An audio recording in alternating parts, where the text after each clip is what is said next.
Bestow Productions presents Creative Continuity at Baltimore Comic-Con 2013. Get the latest news directly from your favorite artists, writers, and a few surprises. Tune in for Creative Continuity's coverage of Baltimore Comic-Con. We bring the convention to you.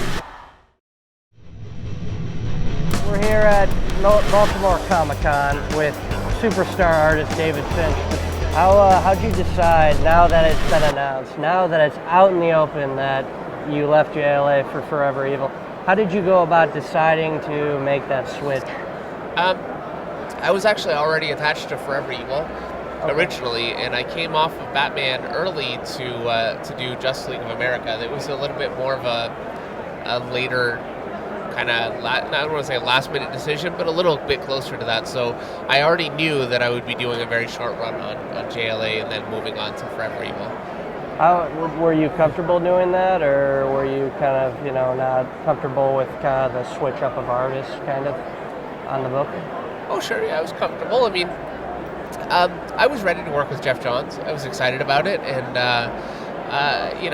it was an opportunity to start, right then, and that's kind of what I wanted to do, and it really, it was a way to jump in with both feet into, the center of everything that he's doing at DC.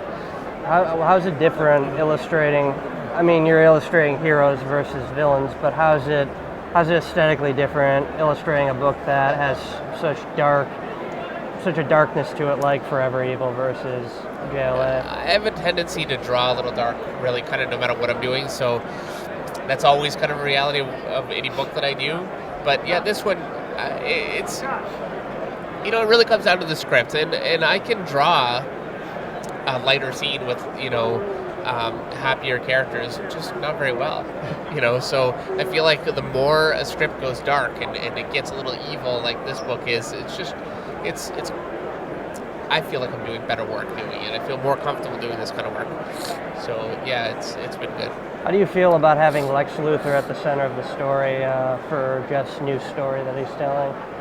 I think he's the obvious choice. If you're going to have a story with villains in the DC universe, Lex Luthor is going to be right in the center of that, and he's going to be leading the charge. Who's been your favorite character to draw thus far of the pantheon of that splash page you have of every villain almost? Who's been maybe your... my favorite character to draw in this whole thing really is Lex Luthor. And then I would have to say Bizarro. And then from the spread, Johnny Quick from the Crime Syndicate. I love that character. Coming up in the story, it's obviously Lex Luthor, but what makes him, do you think, the obvious choice for the story?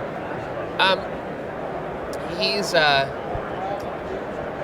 a bit of an evil guy, obviously. I mean, he's a bit of a sociopath, I think, really.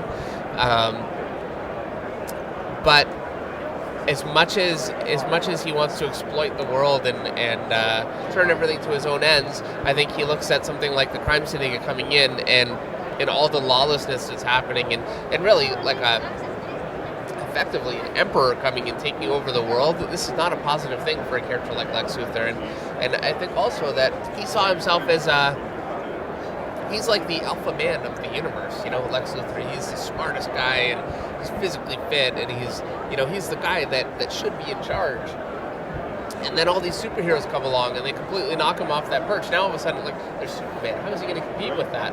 But right now, Superman's gone, and the Justice League's gone, and this is like his chance to go in there and kick some ass and take over himself. And I think that's kind of where he is in his head. And, the story will show how successful he is at doing that, but I think that's where he fits in. How do characters, some of Jeff's favorite characters like Sinestro and, guys like him kind of feel about that? I mean, I'm sure Sinestro's not the type of villain, Captain Cold, the Rogues, these types of villains who would necessarily bow to. Oh, of course, yeah. Really, all the villains, from the largest, most powerful to the smallest, kind of pickpockety sort of guys, they all are devious and mistrustful, and even their closest friends they don't really trust. So it makes it incredibly difficult for any group of characters to really get together and actually do anything effective, because they're more worried about the guy beside them than the guy that they're supposed to be facing. So it makes for some really interesting dynamics. Now there's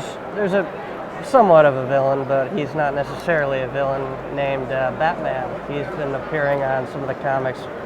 What role is he going to play in without giving away anything? I know you probably don't want to do that, but... Well, actually, at the end of the story, it turns out that Batman is a Skrull. I have no idea. Honestly, I really don't know. I don't know what Batman's role is yet. I know where I am in the story, but I really don't know what the plan is for Batman, and I think it's going to be pretty interesting. But wouldn't he be the type of guy, Bruce Wayne? I'm going to tell you the truth. I honestly don't know. You don't know? I really don't know. Because you're probably just drawing the cowl and everything. And that's right. So far, I've been drawing. Yeah, I don't know. And, there are certain story things like that I would actually prefer not to know. I like to know. Awesome, yeah. I like to know the story as I'm drawing, and it makes me feel like I'm experiencing it rather than just knowing the whole story all the way through. And and then it gets more like it takes away some of that energy. I just want to talk about Catwoman for a second because she was in your JLA run and now she's in. How does her transition as a character transition from almost being a hero in JLA now to being back to more of a villainy role? How does that transition maybe come about? You know what? That's really, I think that's much more encompassed in her own book and Justice League of America right now. So I'm kind of more dealing right now with the ramifications of where she is now, rather than her journey to get there. What can you tease for fans coming up in the next couple issues? Well, issue 1, we already turned Dick Grayson's whole life upside down, and there's really no coming back from that. It's not going to be some alternate reality that people are just going to forget. So, how did you feel about doing that, by the way? I thought it was great. I think some of the most upsetting and toughest things that you could do, if the publisher has the guts, and Dan Didio certainly does, to do those kind of things, that's what keeps the stories interesting. It's when things get really static that it starts to lose its energy. So I thought it was absolutely great. Why did it have to be Dick, though? What about his character maybe really pulls him into the forefront?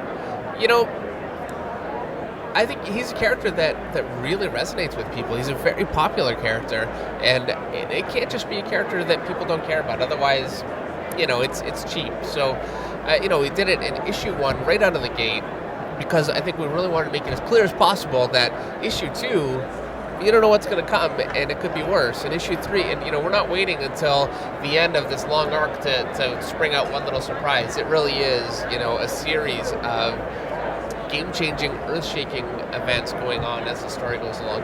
Are there going to be any specific characters beyond Dick that are uniquely affected by... Absolutely.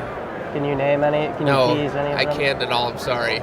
But yes, definitely, this will very negatively affect, and maybe very positively affect other characters that are important in the DC universe. What else can you tell maybe some fans of certain characters coming up? I'm sorry. I apologize. But we're doing what we have to do here. It's a tough job, but somebody's got to do it. So you're just going to destroy all these characters' That's right. lives? Yeah, we're just tearing it all apart. You sometimes look at Lex and think, I want that power suit. All the time. I appreciate it. Thank you very much. Thank you so much. And this has been Tommy Zimmer for Creative Continuity, signing off. He survived the events of Trinity War. Is this maybe Bruce Wayne? I have no comment.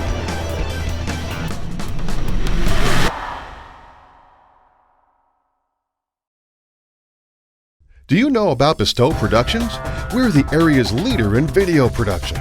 We provide quality, award-winning, and professional work in television commercial advertising, video for the web, video content for direct distribution, video on demand, and so much more. Give us a call at 570-486-4948 and see what Bestow can do for you. And now you know.